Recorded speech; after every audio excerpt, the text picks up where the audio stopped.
I'm out in the woods. I've been out here for 3 years. I've been homeless for past 10 years, on and off. What's the hardest part of all this for you? The lack of self-esteem. The lack of being able to be clean and be feminine. Kim moved to Charleston after her husband died of cancer. I thought I would just come here to try to start over and see if I could find where I belong. Instead, she found herself living in this tent. How difficult has it been living out here? Oh my God, it's difficult. Look at it, how cold it is. Sam arrived in the United States about 26 years ago. Look at me, I'm out here in the windy, cold night in the wood. Why? I came here, I'm not from here. I came here to have a better life. This is not what I had planned. Here, it's a common tale told by firelight. Well, we eat off of the fire. You know, we build a fire to eat, make coffee, water, and stay warm by it. Yeah. I'm a man, I can handle the cold and everything. But why 2 teenage girls should be homeless? It's pretty barbaric and primitive living. You know, it's pretty primitive. The reminders of their former lives are all around, but for now, this is home. Well, we have these racks in here, and we take these racks and we put them inside, sideways. And we put the wood and the coals under there, and we have pots, and we put them under the coals stay hot for days. We take the lid and the gasket and put this over top, and it keeps the heat inside. Darkness conceals their location this night, but also the harsh reality. By the light of day, reality comes to life. Tents and walls made of tarp, plastic homes not far from the lap of low-country luxury, personal castles made of what we discard and waste. We were out of sight. Because nobody seems to care. We're out of mind. And as night falls again, so does hope for many. I want to go waitress. I'm good. I was in college. I carried 3.5 GPA, and I come out here and my fingernails are messed up and my fingers are dirty from carrying wood, and you know, it's hard for me to know where to start. Counting blessings that many would take for granted. Where do you hope to see yourself a year from now? I hope to see myself inside 2 years ago. Yeah. I've been outside for 3 years. I've been out here. I am beating the odds. I'm lucky I'm still alive. God bless us for another warm night. And as we leave this tiny corner of the world, you can't help but walk a little slower, a little more humble, but with much more purpose. The first thing comes to your mind, it could have been you, it could have been me. From somewhere in downtown Charleston, Larry Collins, News 2. They say that nothing lasts forever, from the money in our pockets to the hair on our heads. But there is something quite eternal about a bright spirit of a little girl who can find joy in almost anything, even a news microphone. Like little microphone for Barbies to sing from. Oh my God. This is funny. 6-year-old Emma Grace is in the fight of her life, quite literally. She was diagnosed with leukemia back in October of last year.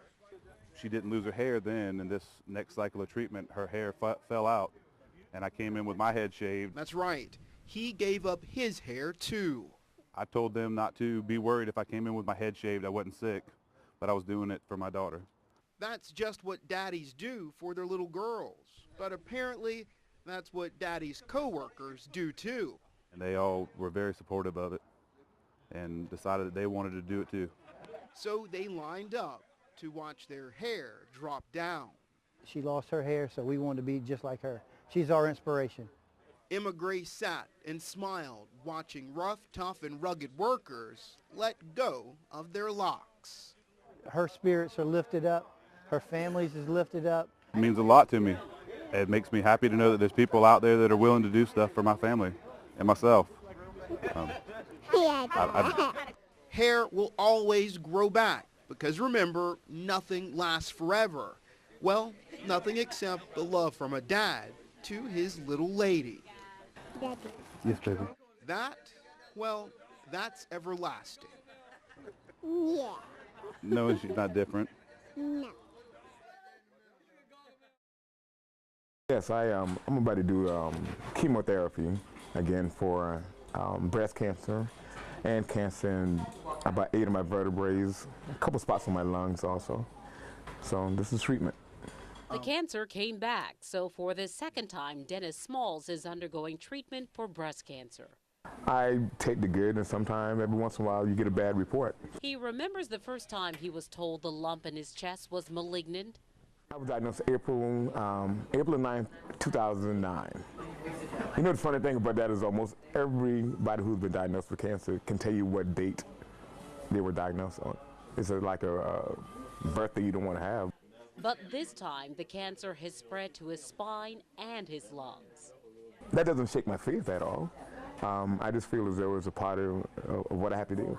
Smalls' oncologist, Dr. Neil Christensen of the Hollings Cancer Center, explained that from the time the breast cancer was first discovered, the cells were already multiplying, spreading to other parts of Smalls' body.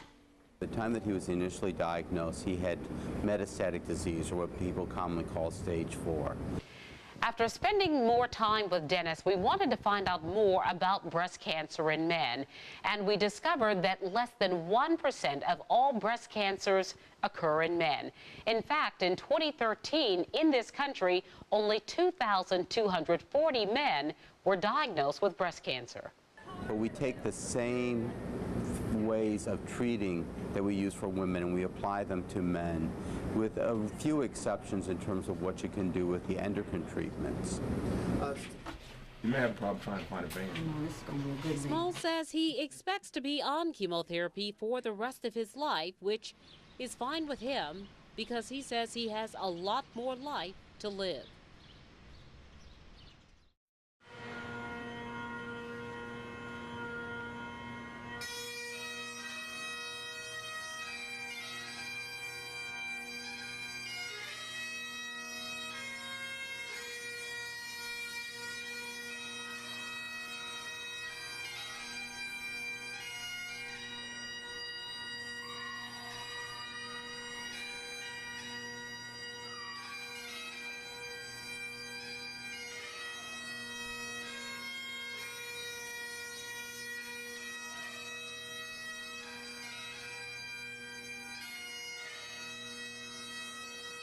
You ain't got the dough, Ray, to live it or see. But believe it or not, you can find it so hot. Wave. Wave, everybody. Say hi. We're out here till 5:30 tomorrow.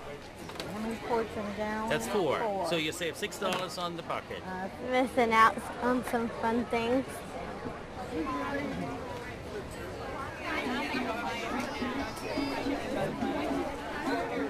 What inspires you to be an artist?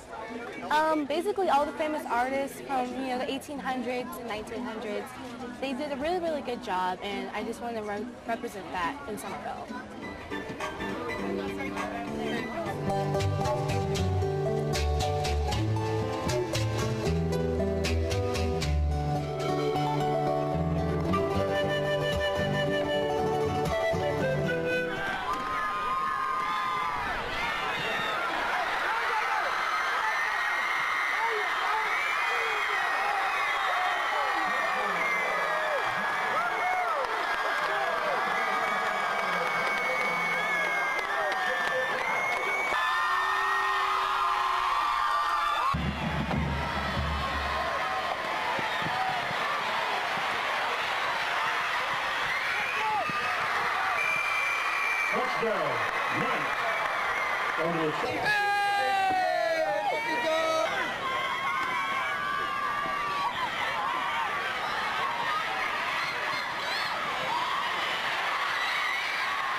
These kids are the happiest people on the planet. It's just a joy to be with them. So it just, makes you appreciate all the different, variety of people and just appreciate what you have. These are great kids and they love having fun. All right, well, thanks.